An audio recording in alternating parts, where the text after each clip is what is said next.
tous, c'est Sébastien pour la chaîne Autodomo, j'espère que vous allez bien. On se retrouve ensemble aujourd'hui pour parler d'une Power Station. On va parler de la marque Bluetti, on va parler de l'AC180, c'est une Power Station qui fait 1800 watts, on va voir un petit peu, on va la découvrir ensemble puisqu'elle a quand même beaucoup de fonctionnalités. C'est un produit qui va pouvoir vous suivre autant dans vos déplacements que lorsque vous êtes chez vous, ça va vous servir aussi au quotidien, vous allez voir un petit peu pourquoi dans cette vidéo. Si vous n'êtes pas inscrit encore à la chaîne, je vous invite à vous y inscrire. On va passer maintenant au tour de boîte, au déballage. Enfin, on va découvrir le produit dans son ensemble. Alors, on va faire le tour de boîte de cette AC180 de chez Bluetti. Donc là, le tour de boîte va être assez succinct, vous allez voir pourquoi. Donc ici, on nous montre la bête, AC180 Power Station. On a le petit logo qui est juste là. Bluetti, on a une petite poignée, pourquoi? Parce qu'elle est lourde. Et là, on nous remonte que c'est la C180 Power Station, donc rien de compliqué. Je vais tout vous sortir sur le bureau parce qu'il y a quand même pas mal de choses à l'intérieur, donc je sors tout maintenant. Alors, à l'intérieur de la boîte, on a donc notre Bluetti AC180 qu'on peut voir en image. À droite, on a un petit carton, on va revenir dessus. Donc, c'est les câbles qu'on a fournis avec la Bluetti AC180 et on a une petite notice. On revient sur cette boîte donc avec les câbles, on a un chargeur allume-cigare qui est fourni avec, que personnellement je trouve un peu petit, puisque là, dans chaque voiture on va avoir un allume-cigare, tout va dépendre de l'endroit où il est. Mais voilà, il est fourni avec, alors que sur certaines versions de chez Bluetti, c'est pas fourni avec. On prend l'exemple de l'EB3, où c'est pas fourni avec. On a un câble qui lui est long pour charger les panneaux solaires, ça c'est intéressant, c'est fourni avec. Et on a bien sûr le câble de charge pour la recharger sur le secteur. Alors on se retrouve un peu pour vous montrer comment ça fonctionne, donc cette Bluetti AC180. Donc on peut déjà voir ici qu'on a un port input, donc ça va être pour mettre le panneau solaire et pour mettre par exemple l'allume-cigare quand vous êtes dans votre voiture. Donc vous venez brancher ici, ici vous avez un écran, donc je vous l'allume. Voilà, on peut voir qu'il y a une petite animation assez sympathique. Donc là, il me reste 66%. Elle est en mode écho. On entend la ventilation qui vient de se déclencher, qui est juste ici. On va avoir le compteur de watts en input et en output. Ici, notre temps restant. Ici, ils indiquent encore 99 heures et 99 minutes. Mais bon, ça va dépendre de la consommation et ce qu'on va mettre dessus. Sur le dessus, alors je vous le montre. Voilà, on a un port de recharge sans fil de 15 watts. Donc vous allez pouvoir mettre votre téléphone par exemple. Ici, on a les deux prises AC qui sont capables de faire du 1800 watts. On a une prise allume-cigare pour mettre les produits qui sont en allume-cigare, hein, bien sûr. Donc du 12 volts en DC. On a ici donc le DC et le AC. À quoi ça sert ces deux boutons? C'est très simple. Ici, j'active le DC, ça me marque l'activation du DC, donc ici. Si je veux activer le AC, j'appuie ici et donc le AC, lui, sera activé. Pour tous les ports qui sont ici, type USB, donc on a un USB type C en 100 watts et ici 4 USB classiques donc de l'USB A, eux seront allumés en même temps que le DC. Donc voilà, vous avez d'un côté le AC, d'un côté le DC.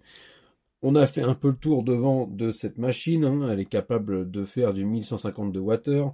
Elle est capable aussi de faire du 1800 watts. On reviendra après sur le 1800 watts parce qu'il y a une petite possibilité, par exemple, si vous avez des sèche-cheveux ou un radiateur, de faire du 2700 watts, mais c'est pas à utiliser tout le temps bien sûr. Donc on peut sur cette batterie brancher des panneaux solaires jusqu'à 500 watts. Au niveau des dimensions, on est sur du 34 cm par 24 par 31,7, hein, donc on voit bien que c'est une belle bête. Au niveau du poids à porter, moi je vous conseille de la porter à deux mains. Pourquoi? Parce qu'on a quand même 17 kg, c'est beaucoup moins portatif par exemple qu'une EB3, beaucoup moins qui est aussi beaucoup moins puissante.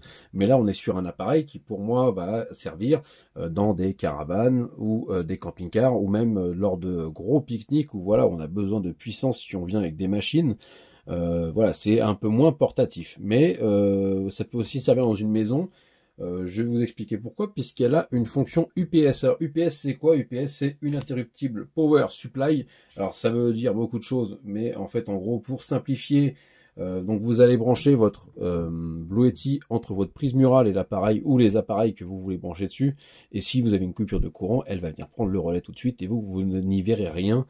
Et ça, c'est plutôt pas mal. Et c'est une fonction qui maintenant va plutôt bien servir, puisque le réseau peut être régulièrement sous tension, on peut l'être en hiver. Et donc là, ça peut être une bonne solution. On a fait un peu le tour devant. Sur l'arrière, on a bien sûr le port de charge pour venir brancher la prise AC. On a une protection de circuit aussi. Donc on a fait un peu le tour. Maintenant, on va faire une petite démonstration et vous montrer comment on s'en sert et surtout à quoi ça sert. Alors, on a ici branché un sèche-cheveux, c'est un Xiaomi qui fait 1800 watts. Donc exactement ce que la batterie est capable en plus de prendre. Alors on va faire un test, voir s'il est capable de prendre ces 1800 watts. Donc bien sûr je baisserai le son du sèche-cheveux pour que ça ne vous gêne pas. Et on va parler après justement de savoir si ça fonctionne ou non. Il y a de la batterie qu'on a juste ici. Alors je vais prendre ma batterie, j'appuie ici sur le on, j'appuie sur le AC, puisque ici on a besoin du AC. Donc on peut constater que bon, voilà, il y a un peu moins de 1800 watts, mais que la batterie, elle a aucun problème. Ce qui va se passer donc, ça va juste tirer beaucoup sur la batterie, donc votre autonomie, elle va baisser, ce qui est tout à fait normal. On peut entendre maintenant que la puissance a quand même été importante pour la batterie. Donc on a pu voir que la batterie a justement la capacité à commencer à baisser. Et on a pu voir aussi donc au niveau des heures, ça a baissé aussi en utilisation, et surtout quand on a arrêté de l'utiliser et pendant l'utilisation, on a entendu le ventilateur, puisqu'il y a quand même eu beaucoup de demandes dessus, donc elle s'est mise à ventiler. Donc je voulais aussi vous montrer le mode charge. Donc on entend que justement il est en charge, donc il y a un petit peu de ventilation. On peut voir ici que en un port, on est à 1040, entre 1040 et 1055 watts. Et donc voilà, on peut voir justement comment ça fonctionne. Et donc maintenant, on va faire un petit test assez simple qui est l'UPS. Donc je vais brancher un projecteur directement sur cette batterie. Je vais couper le courant au niveau de la prise et on va voir si la batterie, elle, prend bien le relais. Alors, là, on est bien sûr dans une pièce sombre. Pourquoi? Parce que je vous montre le Blue Yeti en action avec un projecteur, donc un vidéoprojecteur. On entend que la batterie, elle, commence à souffler un petit peu. On voit qu'en import, on est à 1250, 1250, 1260. Quand on export, le projecteur consomme 130 watts environ. On le voit, on n'est pas là pour la qualité, puisque là, en fait, il est mal réglé pour une raison très simple, c'est qu'il est trop près du mur, et que j'ai pas fait l'autofocus, mais ça, c'est pas pour la vidéo. Là, c'était surtout pour vous montrer que on plaçait notre batterie entre la prise et le produit.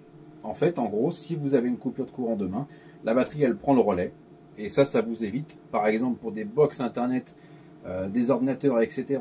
Et vous placez votre batterie entre votre prise et votre matériel, et ça prend le relais en cas de coupure de courant. Donc là, c'est très simple. J'ai en bas une multiprise que je vais éteindre.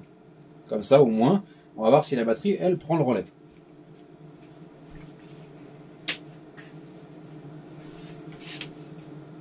Alors, on n'a vu aucune coupure. On peut voir que maintenant, clairement, je n'importe plus rien. Pour autant, ici, on n'a vu aucune coupure au niveau du vidéoprojecteur, mais par contre, je continue à exporter. Donc en fait, pour vous, c'est totalement linéaire, vous ne voyez rien. Alors c'est en millisecondes, et vous, dans votre utilisation au quotidien, vous ne verrez pas de différence en cas de coupure de courant. Alors tout d'abord, vous pouvez retrouver l'application Blue Yeti sur le store d'Apple et sur le store Android. Et donc sur cette application, vous allez pouvoir déjà regarder ce que vous importez avec les panneaux solaires, ce que vous importez avec le courant classique, ce que vous consommez en DC et ce que vous consommez en AC. Donc la partie import au-dessus, la partie export en dessous.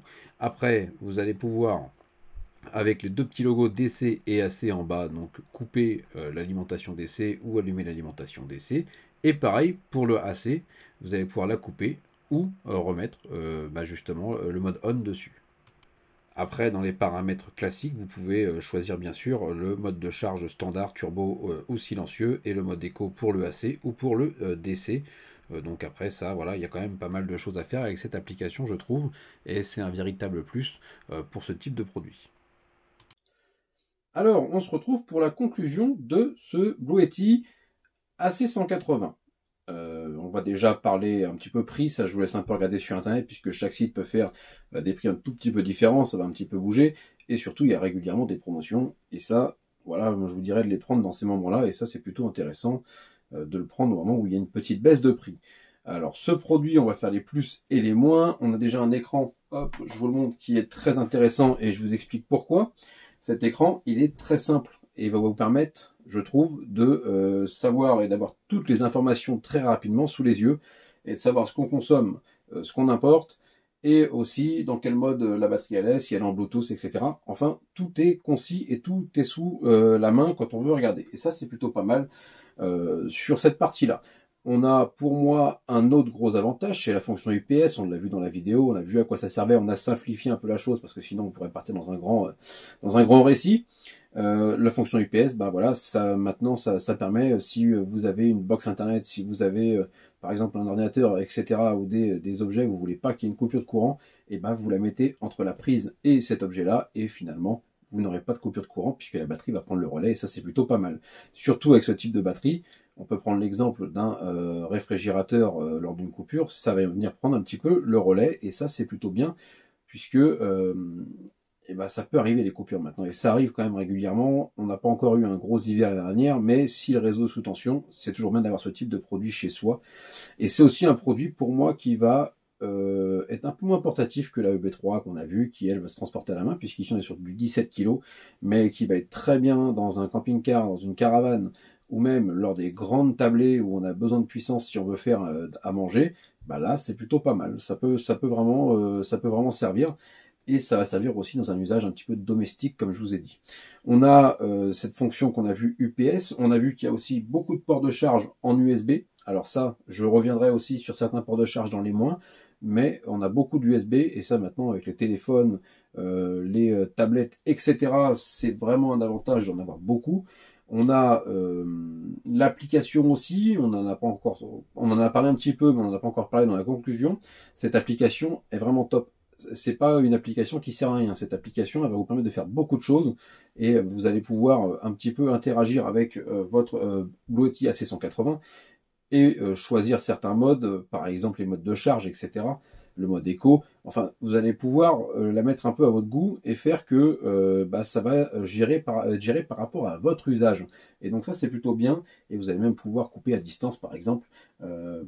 On est en Bluetooth, hein, je vous rassure, à distance, ça reste à distance de Bluetooth, mais on va pouvoir gérer l'AC et le DC. On va pouvoir couper l'un ou l'autre, et ça, c'est plutôt bien.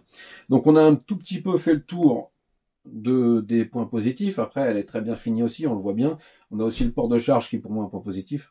Au-dessus, port de charge où on vient poser son téléphone directement dessus. On va maintenant parler des points un peu négatifs. Au niveau des points négatifs, maintenant, on y vient. J'aurais aimé avoir une petite prise ici en plus. Moi, ça aurait été un plus pour moi, et je trouve que ça aurait fait pas mal, parce qu'on a quand même pas mal d'USB, certes, mais une prise en plus ici aurait été très bien. Ce qu'on peut mettre en point négatif, mais finalement c'est dû au produit et dû aussi à sa fonction, à sa puissance, etc. C'est son poids, on est quand même sur 17 kg. Le porter à une main, je vous avoue que c'est quand même costaud, il faut y aller à deux mains, ou à deux personnes à une main bien sûr. Mais voilà, quand je la lève, vous voyez bien que c'est pas ce qu'il y a de plus léger. Mais après, elle a une place qu'on peut mettre dans un coffre, etc. Ou même bien caché dans une caravane ou dans un camping-car. Ça prend pas trop de place, c'est bien fait au niveau de la façon d'être confectionné, etc. C'est vraiment assez arrondi, pas trop anguleux, et ça permet de bien le cacher ou bien le poser, etc. Mais c'est vrai que ça reste un poids de 17 kg et il faut pouvoir le porter. Alors voilà, maintenant la conclusion est terminée. Si vous avez des questions sur le produit, n'hésitez pas, et je vous dis à bientôt sur Achat Autonomo.